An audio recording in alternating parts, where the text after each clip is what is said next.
Good afternoon, everyone. Welcome to today's webinar on creative ways to boost employee morale and engagement. My name is Lois, and I will be the host for today's webinar. Before we start the presentation, we have a few instructions to all the attendees. All attendees will be placed on mute during the webinar to avoid disturbance. If you get disconnected from the webinar, please follow the same procedure to join back. 10 minutes will be allotted for the Q&A session towards the end of the webinar. You can type your questions in the Q&A box below. This webinar was to be presented by Zelonia Allen, but due to a medical emergency, she is unable to do so. And today's webinar will be presented by Jonathan H. Westover, who has the same area of expertise. Jonathan Westover is an associate professor of organizational leadership and ethics in the Woodbury School of Business. He is a director of academic service learning and previously the associate director of the Center of the Study of Ethics. He is also a human capital leadership and performance management consultant, a CIPD academic fellow, and a HEA senior fellow. He is a regular visiting faculty member in many international graduate business programs in US, UK, France, Belarus, Poland, and China. With that quick introduction, let's start today's presentation. John? Thank you. Thank you for the introduction, and it's a pleasure to be here and to have an opportunity to talk with you all about something that I'm very passionate about, and that is employee morale and engagement. I want to start off our session here today just with a brief agenda. You can see what I intend to cover over the next 45 to 50 minutes prior to the Q&A. First, I'll start off with a personal introduction, which will include a little bit of an explanation of some of my research, followed by really getting into the meat of the session, why employee engagement and morale, a look at the shifting context for employee engagement and changing trajectories of work, the global business context and the future of work landscape, strategic HR considerations, and then finally approaches to increasing employee engagement and morale. And that last point is probably the primary reason why most of you are signed up to engage in this webinar today. So I hope we have plenty of time to talk about some of those points, and I look forward to the questions that you'll have. Let me start with a quick personal introduction. You already heard a little bit about my professional bio. My research in the area of employee engagement goes back about 15 years, and I've published a variety of academic articles and books related to varying topics of employee engagement, job satisfaction, work quality characteristics, and employee motivation, not just domestically here in the United States, but also globally. And I've done many projects looking at comparative international differences in employee motivation, morale, and engagement. And one of the core areas of my expertise and what I continue to conduct research on and to teach about in my faculty role here at my home campus. On this slide, you can see a few of my recent works related to the topic for today. Very recently, I had an article in the SHRM magazine about the future of work and looking at some of the more recent publications, the books that have come out related to trying to understand the role of rapidly increasing technologies and how that's going to reshape the nature of work and the experience of employees in the workplace. My own book then was released at the beginning of October, Shifting Trajectories in Globalization, Labor, and the Transformation of Work. And this is currently available and looks primarily at shifting nature of and transformation of work over the last 50 plus years in the global economy, with some look forward about what those trajectories and pathways from the last several decades, how that influences what will likely happen in the coming decades. Finally, a resource that I wanted to share with you that's readily available for free to everybody is a free open education resource textbook that I've put together called Strategic Human Resource Management. We use this on my home campus at Utah Valley University. for our intro human resource management course. It's a completely free PDF ebook that you can utilize as a reference source for your organization, which might be particularly useful for small to medium-sized organizations that don't have a large dedicated HR staff dealing with these sorts of issues. And of course, a large section of this book, several chapters, focus on various aspects of employee engagement, on performance management, and worker satisfaction and work quality characteristics. So hopefully that could be a helpful resource to all of you.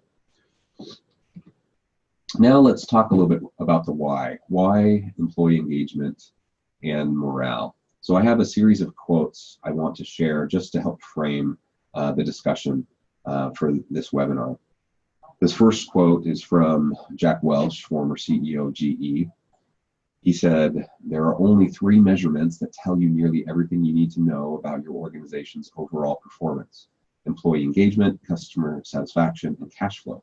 It goes without saying that no company, small or large, can win over the long run without energized employees who believe in the mission and understand how to achieve it." So again, let me emphasize those aspects of organizational performance that he sees as essential: employee engagement, customer satisfaction, and cash flow.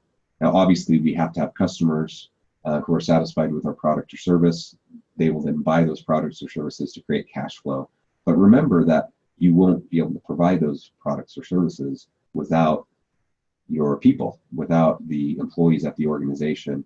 And without engaged employees, you will not have innovation, and you will not have creativity that will drive the next future products that you provide. So it's very contingent. Organizational success and performance is very contingent on having engaged employees. Another quote by Marilyn Carlson, former CEO of Carlson Companies. She said, "On what high-performing companies should be striving to create? A great place for great people to do great work." So she's focusing on creating a wonderful work environment with a strong company culture that will attract and retain great people, who then in turn will turn around and have good performance and do great work. That's at the core of what every organization is trying to accomplish. And some organizations do pretty well with it, but the vast majority of organizations really struggle to consistently find ways to engage their employees in such a way that they can really attract and retain those best people, to get them to contribute to create that great work to help their organization thrive. Another quote by David Zinger: "Employee engagement is the art and science of engaging people in authentic and recognized connections to strategy, roles, performance, organization, community, relationships, customers, development, energy, and happiness to leverage, sustain, and transform work into results." So again, I like in this quote, engagement as the art and science of engaging people in authentic and recognized connections. It's employee engagement that will transform work into results. Every organization has people who do things and accomplish tasks and have some sort of results, but you want to have high-level, sustained, transformational results, and that's what's going to help you be competitive in a global marketplace that's hyper competitive, with increasing levels of competition due to technological innovation and increased globalization that's making the world ever smaller. A couple more quotes.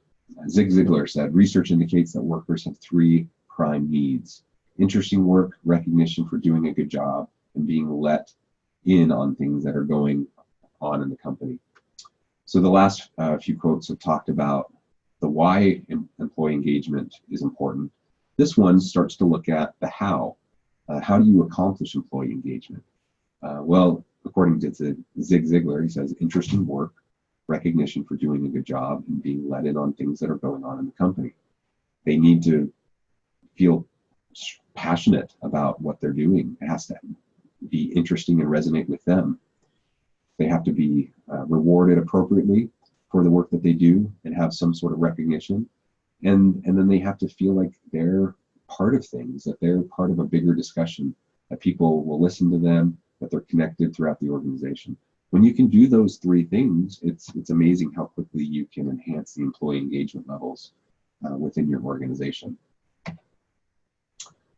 Peter Thiel said, "You'll attract the employees you need if you can explain why your mission is compelling, not why it's important in general, but why you're doing something important that no one else is going to do to get it done." So again, in here, we're talking about one way to enhance or increase employee engagement, and that's through having a compelling mission, and not just a mission that goes up on the website and on a banner or a plaque on the wall, but really a mission that's at the heart and core of the company culture, that's really driving what the company does day to day. When you can have that kind of compelling mission, you will attract and retain great employees. That's the bottom line. So let's take another quick look. This diagram summarizes a vast area of research. Each of these boxes and arrows represents hundreds, if not thousands, of studies that have been done analyzing organizations and their people and their interaction with customers and their performance to try to understand how they all interconnect.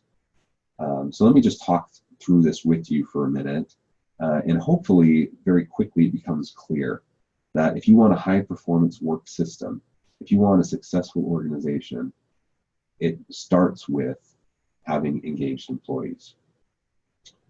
So let's start on the top left corner, interesting jobs.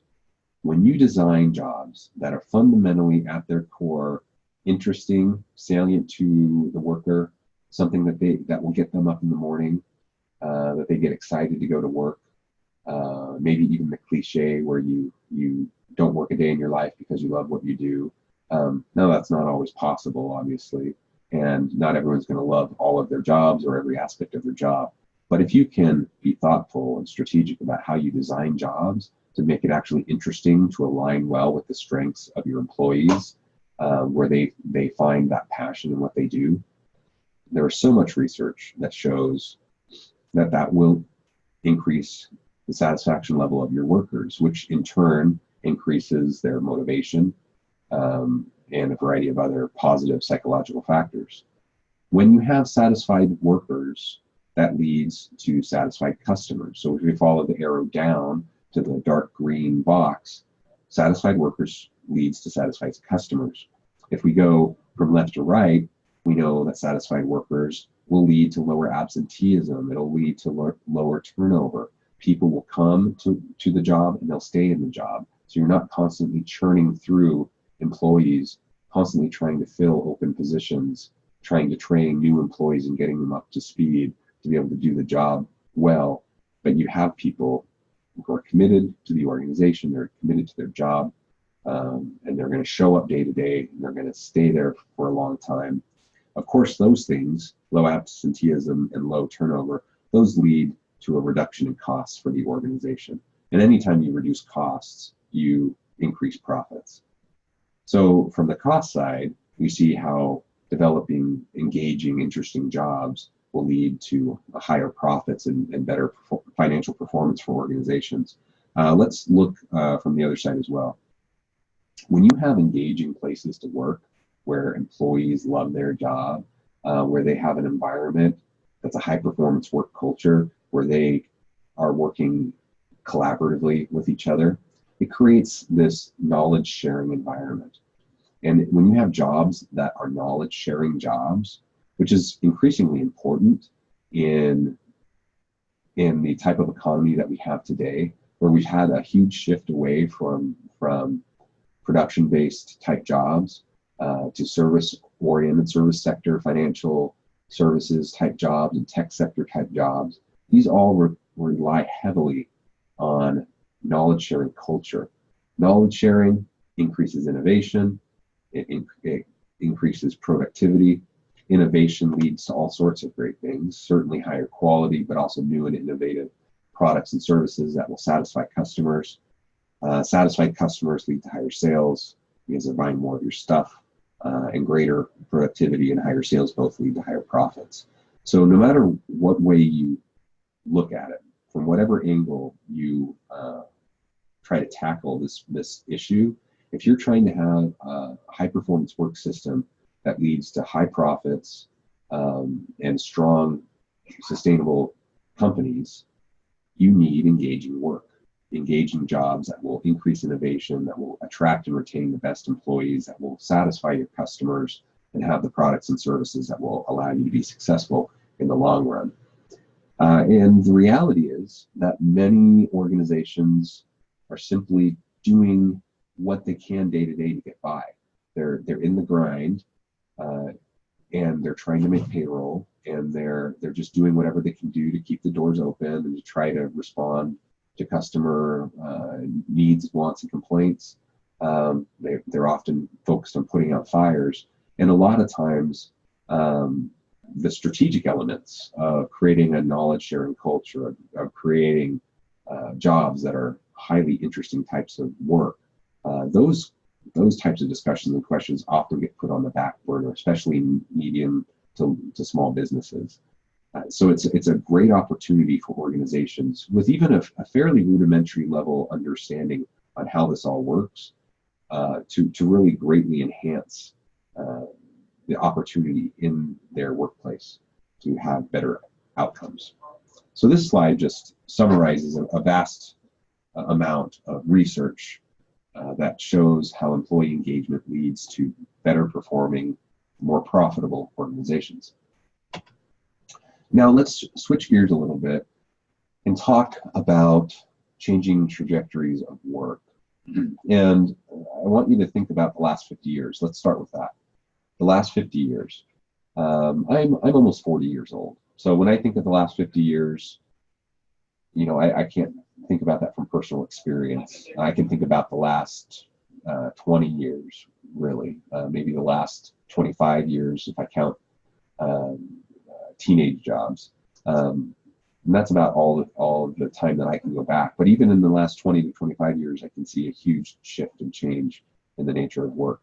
But if I go a generation back, if I think about my parents who are now in retirement, and I think about the types of work that their world encountered, and the type of work that they did, and that their contemporaries did back during that time, the economy has fundamentally shifted. And while there's certainly common threads that continue across the economy today, and that continue across the global economy, there's been a fairly fundamental shift. We know that the sectoral composition of the United States economy, for example, is vastly different today than it was 50 plus years ago. 50 plus years ago, it was predominantly an industrial economy. You had factory jobs. We were a nation that produced stuff. And so people would go to work, and work looked like you get done with high school, maybe some college, you go to work for a company, you would start at the entry level, and more often than not, you would stay with that company your entire career. Over the course of your career, you had opportunities for advancement, you'd move your way up. They were loyal to you, you were loyal to them, they were committed to you, you were committed to them. And there was this shared psychological contract of loyalty and commitment that you saw throughout your entire work lifespan. That's just getting into the organization and sticking with the organization. Then you look at the actual types of jobs that people did. And in an industrial type economy, there's a large amount of jobs that are manual labor types of jobs, that are very physically demanding types of jobs, jobs that put you in a factory type setting. Now, obviously, back 50 plus years ago, there were still service sector jobs and agricultural jobs and teaching jobs and retail jobs and all sorts of those sorts of things. But over time, we see a huge shift in the number of those types of jobs and the types of workforce training that people are doing to prepare for their careers and all those changes. So whereas 50 plus years ago, we had a sectoral composition where the vast majority of the economy was industrial, with the second most being agricultural, followed by a service sector economy. Today in the United States, we're predominantly a service sector economy, followed then by industrial and agricultural. But 80+% of the US economy is service oriented. Now, obviously, there's a huge variety of types of things that fit into the service category. And a lot of that growth is driven through financial service sectors and technology sectors. But the reality is the nature of the job for the vast majority of people shifted from a factory type of environment or an agricultural type of environment to an office type of environment. And you tack onto that the enhancement in technology particularly over the last 30, 20, 10 years. And you can see increased levels of automation, computing resources, and softwares that have displaced many types of traditional jobs. And we can see that. We can see that clearly as we map out the nature of work over the last 50 years. So what does that all mean for the next 50 years? And what does that mean for employee engagement? So that's where I want to go next. And now, obviously, when we're thinking about the next 50 years, we don't have a crystal ball. We don't know what's going to happen. We don't know what it'll look like in 5 years, let alone 10, 20, 30, 40, or 50. But we do see patterns, and we do have trends, and we can continue to explore those patterns and trends, have a reasonable picture of what things might look like in the coming generations. So that's what I want to now shift and explore with you a little bit. And as I do this, think specifically about what this means for your workplace. What does it mean for your job? What does it mean for the jobs around you? What does it mean for attracting and retaining good employees? And how does employee engagement fit into this new emerging scenario of the future of work? Now, to do this, there's many different reports from different think tanks and different companies about the future of work. But I thought I would share just a few highlights from the World Economic Forum from a little under a year ago. There were many great sessions, many discussions, panels, and various presentations on a variety of topics. One particular panel that I thought was super interesting was one on the global business context. And the main question posed to the panel, who were world-renowned leaders in business and industry, were what's the next 50 years? The impact of technology on organizational leadership in the next 50 years. And interestingly, there was an amazing level of consistency across the responses of these individuals on the panel. All of them saw this clear movement from a linear setup in terms of organizational structure to more of a latticed or connected framework, where organizations and individuals within organizations aren't going to be siloed anymore. It's not going to be all linear, top down, bottom up, pyramid style structure, but rather everyone is going to need to work together much more collaboratively and interactively, where you may specialize in one area, but you still have to be able to work with people across a wide range of areas, and that we're breaking through the silos. No longer is it satisfactory if you want to be competitive in a global marketplace. No longer is it satisfactory for you to just be an expert in your individual narrow little field, but you have to both be an expert and be able to talk to experts in other areas and learn to work collaboratively with them. That's a challenge because, quite frankly, most people who are siloed and experts, deep experts in specific fields, most of them don't have the skill set to be able to talk in functional ways with people from with other vastly different areas of expertise. They also see the next 50 years in terms of organizational leadership, where a shift where the leader has to be a challenger. For organizations to be successful, excuse me.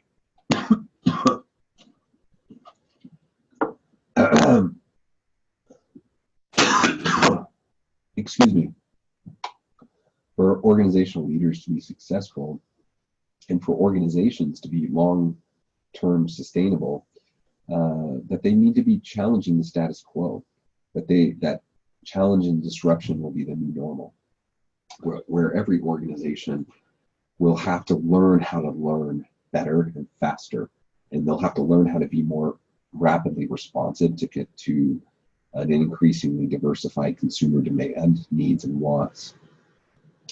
This is not how traditional organizations are built. Traditional organizations are bureaucracies, and they're built to maintain themselves. The future organization, led by the future leader with the future employees, will need to be agile and adaptive, and will need to be able to quickly respond to shifting economic trends and political trends and consumer demand. Additionally, they see a huge need for pushing a reskilling agenda within companies to create value. This includes the idea of lifelong learning. So we know that millennial and Gen Z individuals, both in the university setting as they're getting trained, as well as in the professional workplace as they're moving into their careers, we already know that they're switching jobs and even shifting careers much more rapidly than generations before them. And it's predicted that Gen Z individuals will be shifting not just jobs, but entire careers in the upwards of the double digits over the course of their work life. So what does that mean for organizations, especially when you have competition for good talent? It's particularly a skills deficiency, skills gap in high tech areas, with a good amount of soft skills to go along with technical expertise. We know that there's a gap in a lot of these fields already, and if we have a scenario in the future where organizations are going to be constantly turning over employees, not necessarily because the employee doesn't like their job or because the company isn't committed to them anymore or lays them off or whatever, but simply because that's going to be the new normal. It's going to be the new normal for people to switch jobs and careers more often. And so how do we prepare future employees who maybe don't have the existing skills and abilities to do the future jobs? This is a huge challenge for all organizations. And if they want to be competitive, they need to have a good workforce. And if they want to have a good workforce, they'll not only have to attract people with the skill sets, but they're going to have to be able to help their existing employees develop those skills. Another startling, perhaps disturbing aspect of the next 50 years is the idea of displacement of jobs. So there's a recent PricewaterhouseCoopers report that projects that 40% of all current jobs will be replaced or displaced within the next 15 years. So think about that. This isn't new. Displacement of jobs has always occurred. Anytime you have new technology, old jobs fade away, new jobs are created. So the displacement of jobs isn't new, but the pace of displacement is what's startling here. 40% of all current jobs replaced or displaced within the next 15 years. Now, obviously, we don't have a crystal ball and we don't know that for sure. We don't actually know that's how it's going to work out. But from what I've seen, from the various reports that I've looked at and various estimates, that 40% actually seems like it could be a fairly conservative number. That actually, it could be much more than that. And that is startling. So we have to think about how to lead organizations and how to attract and retain and train and develop employees for jobs that don't even exist, that we haven't even contemplated on, that we haven't even thought about yet. And that's almost asking the impossible of organizations. So how do we do that? That's some of what we need to talk about today. Additionally, the hunt for talent in a robotic and automated economy. All companies, regardless of what they do, regardless of what their product or services are, they will be tech companies in addition to other things that they do. And they'll need to have people that have tech skills. And the hunt for talent will be hyper intensive. Then we also have just shifting geopolitical landscapes. We have the rise of China, India, and the global south. We have the changing nature of economies across the Americas and Western European countries. We have the rise of countries in Southeast Asia, for example. The current economic and geopolitical landscape that we see today is certainly different than it was 30 years ago. And undoubtedly, it's going to be different in the next 20 to 30 years.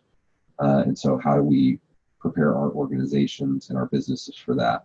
And how do we attract and retain employees, not just who live locally, but how do we manage a virtual workforce with people who live literally all over the world? We've already seen movement in that direction, and technology has allowed for that to happen. But predominantly, most people still work where they live. But over time, we'll likely see a change in that as well, where you won't be location bound. There will be so many options for you to work in all sorts of different contexts and different places. So all of this I share with you, again, to provide some context for how things look and how they might look in the future. This slide outlines, there's way too much information in this slide to cover in this short webinar.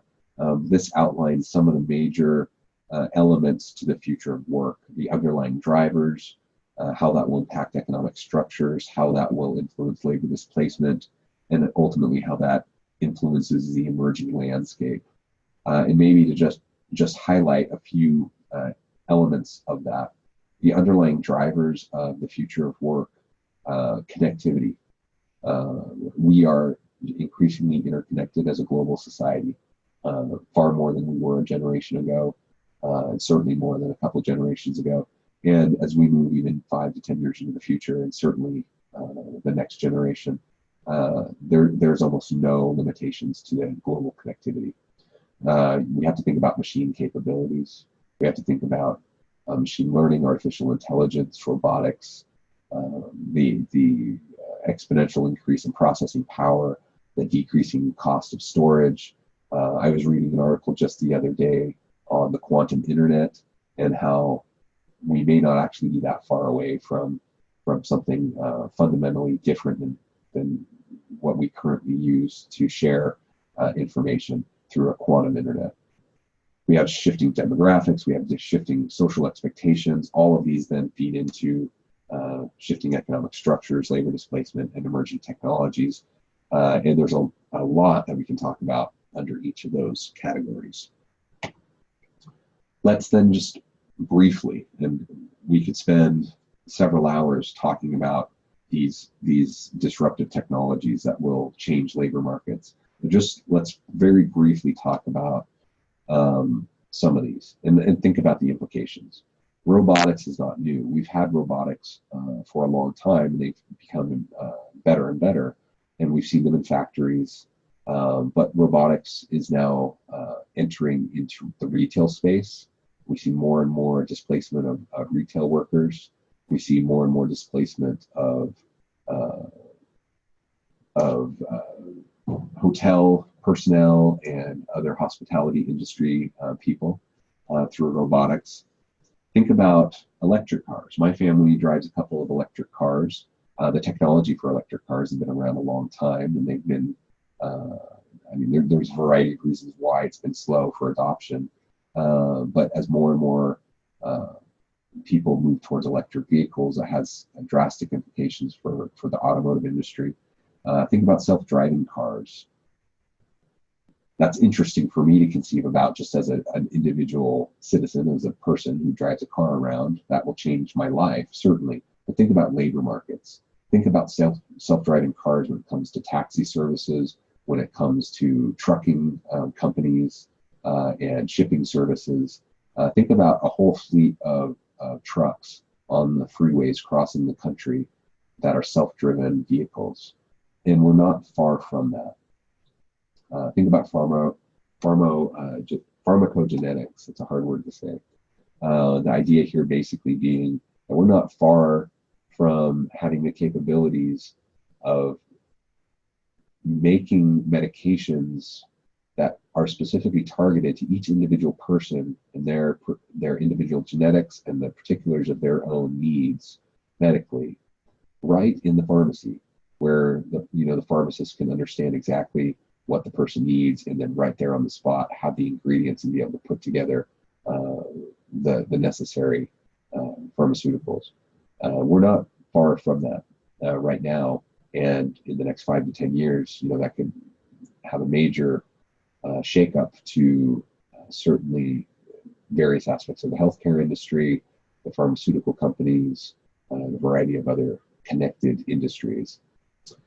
The quantum web that I was talking about just a minute ago is built around this idea of quantum entanglement and the ability to connect particles to where you can have two particles on totally different parts of the world, and you change the characteristics or attributes of one particle, and it simultaneously will change it on the other particle. So you could have a particle in China and you can have a particle in the United States and communicate instantaneously without any sort of cell coverage or wireless network or radio signal or anything. This is already happening. Researchers out of China have done some amazing work just within the last year to see this happening, and this has the potential in the next decade or two to have a major shakeup to a whole variety of industries.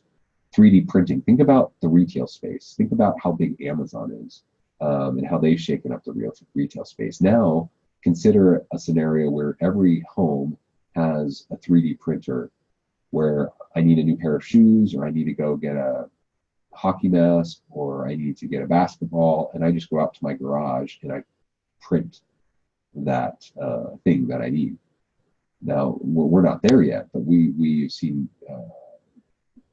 very rapid improvements in 3D printing.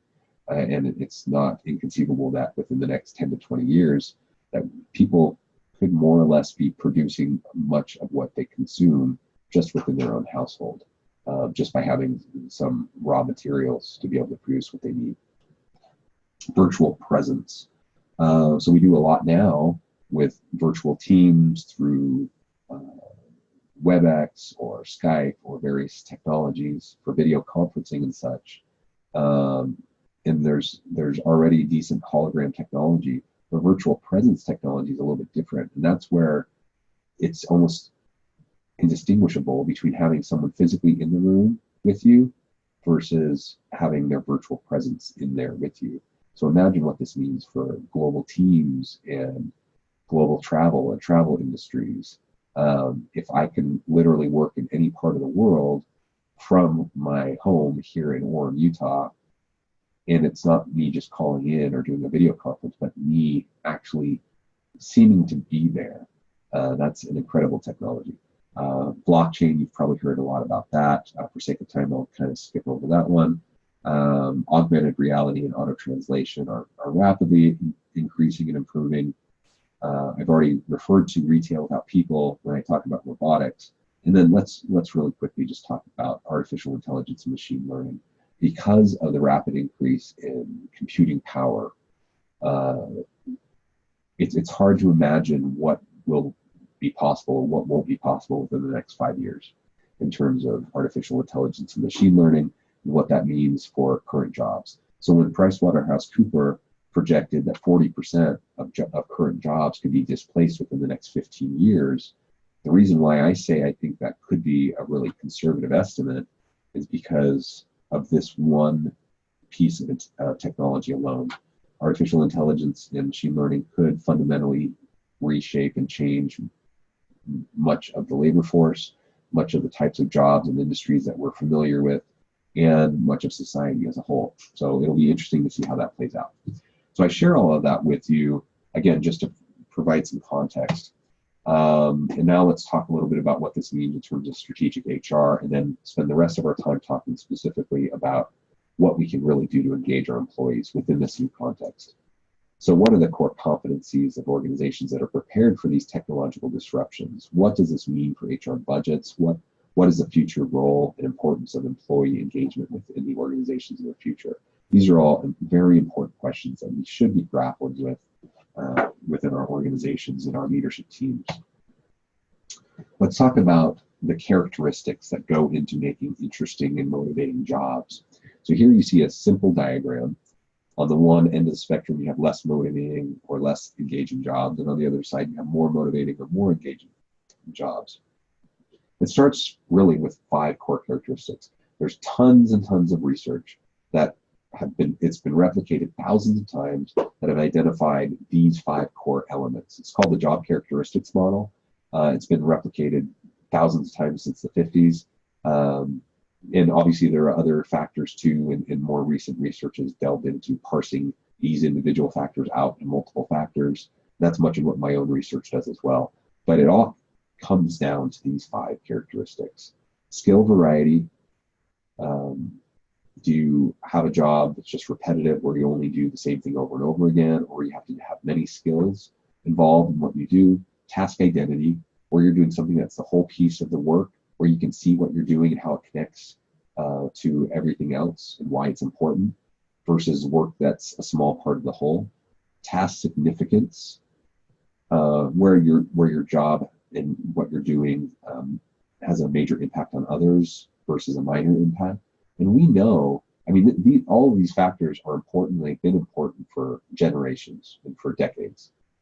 But we know particularly about the millennial and Gen Z generations is that the idea of task significance and social impact, making an impact on others, is a huge driver for them. So if organizations want to find ways to attract and retain high-performing employees, they need to focus on all of these areas, but they particularly need to really focus on task significance and finding meaningful ways for employees, even new entry-level employees, to make a meaningful impact in the organization and on their surrounding communities. And if they can't do that, they're going to have a hard time engaging their employees. The last 2 then are autonomy. We hear about autonomy constantly. Nobody wants to be micromanaged. People want freedom to make decisions and determine how they live their life and how they do their job throughout the day, within some structure and scaffolding and some coaching and mentoring context. People still want to have some control. And so when that is the case, people are more motivated and they're more highly engaged versus, when they have all their decisions made for them. And then finally, feedback. Is the feedback effective, readily apparent, or is it difficult to see the effectiveness of the feedback? And also feedback in terms of, do I learn about how I'm performing my job, not just from my boss or from my coworkers or from customer input, but do I learn about how I'm doing my job simply by doing the job and seeing how I'm performing and seeing what I'm creating? And that in and of itself is helping me learn and grow and understand what I'm doing. If we can develop jobs that have that sort of feedback built in, then it becomes increasingly and tremendously engaging. So we should all look for ways to have all 5 of these characteristics built into our jobs. Additionally, here we see 9 approaches to increasing employee engagement and morale. None of this should be rocket science. I think you've probably talked about these things in your own workplaces before. The challenge is having a commitment to doing these on a regular basis. So take number 1, for example, values and purpose, the why. I was just talking about this a little bit on the last slide, where you have to have jobs that are designed in such a way that employees can have a meaningful impact, both for their team, for their organization, as well as for the community. That comes back to this values and purpose, the why question. If they're going to have a job that they wake up in the morning and they're excited to get to work, they have to be able to answer the why question. They need to have that purpose. And organizations often don't put enough time or energy into helping communicate that to employees and helping employees recognize that and listening to employees in terms of what they want and what they value and what their driving purpose would be. Communication, of course, is always a challenge and an opportunity in every organization. And so the more you have good, open communication, the more you're going to have employees that are connected and engaged. Health and wellness, both in terms of mental and physical health. Organizations that have good health and wellness programs tend to have more engaged and more motivated employees with higher morale. You have to think about the physical workspace as well. Um, what's the office setup? Is it an open office environment? Are people in cubicles? Are people in individual offices? And what are the reasons behind those decisions? A lot of times organizations simply, it's just status quo. It's like whatever's been done before, and that they just continue it. But are you really thoughtfully thinking about, taking a step back and thinking about what you're doing and why, and how the office place is set up and what you hope to accomplish?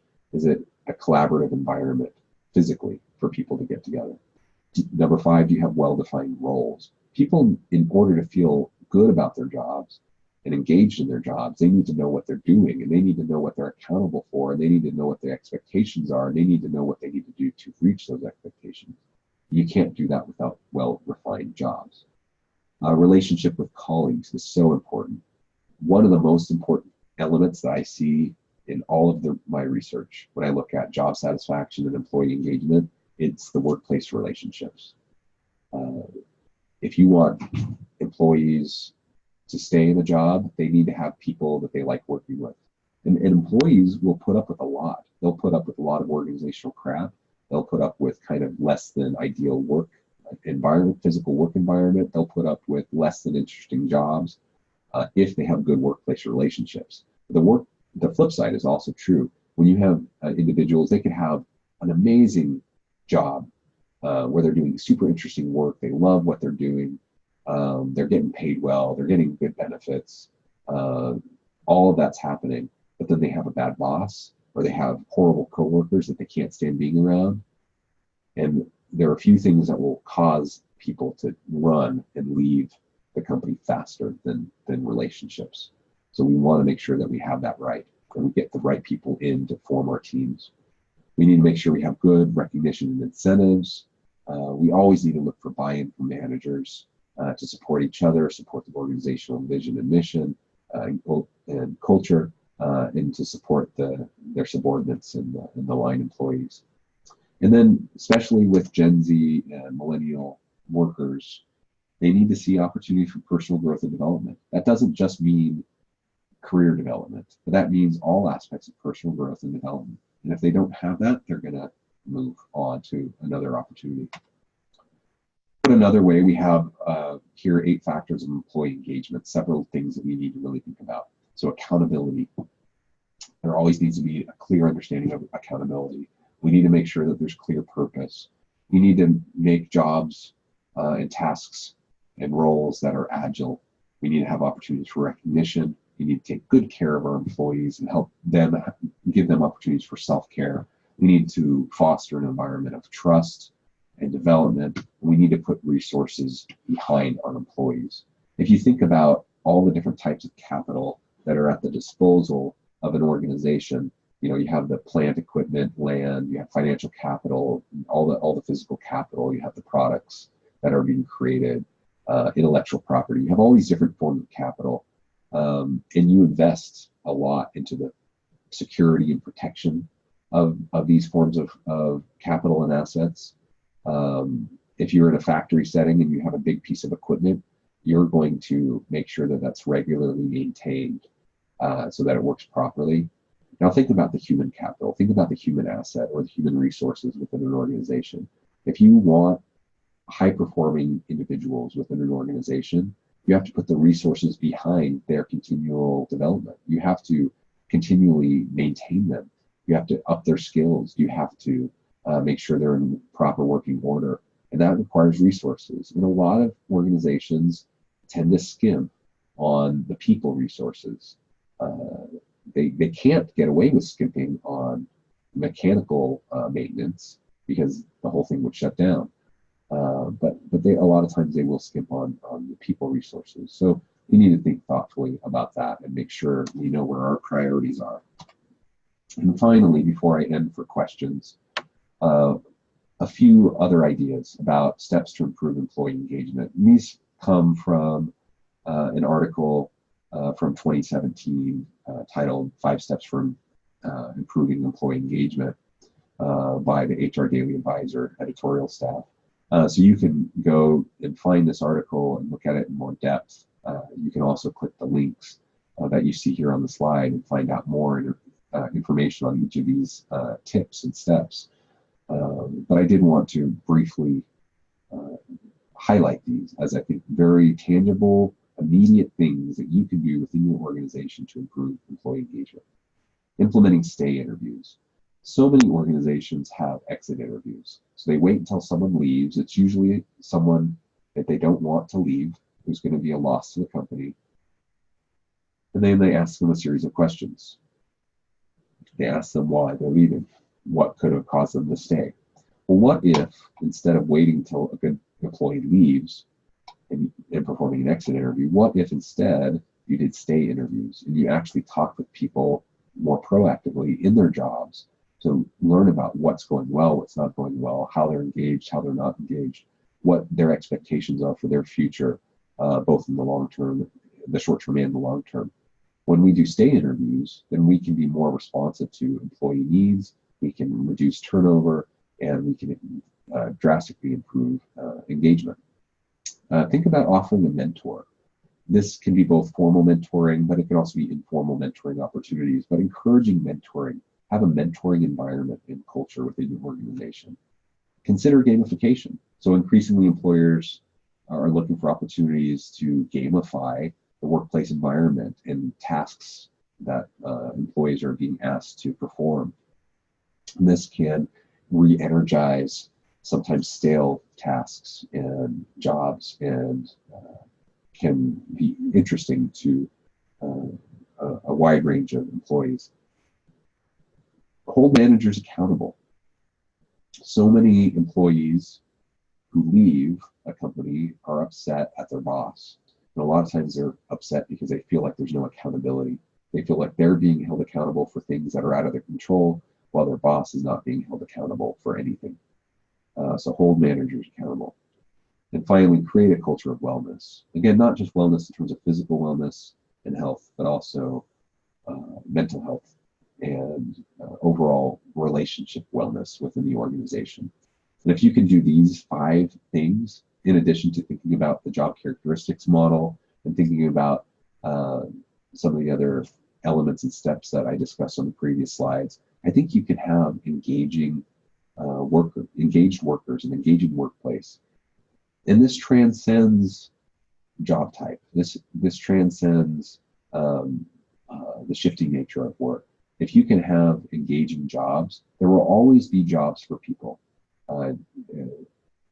Technology and computers can't take everything over. There are still always going to be jobs for people. They may look different than the jobs of today, but there will always be jobs for people. And so these elements of engagement tend to stay fairly consistent over time. And if they play out differently in different contexts, but they tend to stay consistent over time. And if we can implement these into our organizations, then we're going to be better in a position to respond to changing global environment and workplace demands. And with that, I've been talking too long. We'll leave the last few minutes for some Q&A.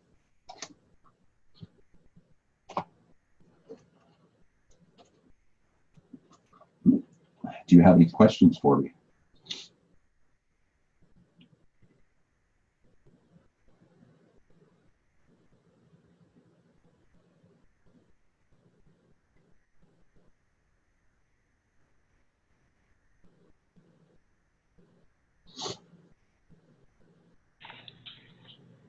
John, I don't see any questions in the chat box, so I think we can wind up the webinar. Okay. Well, thank you.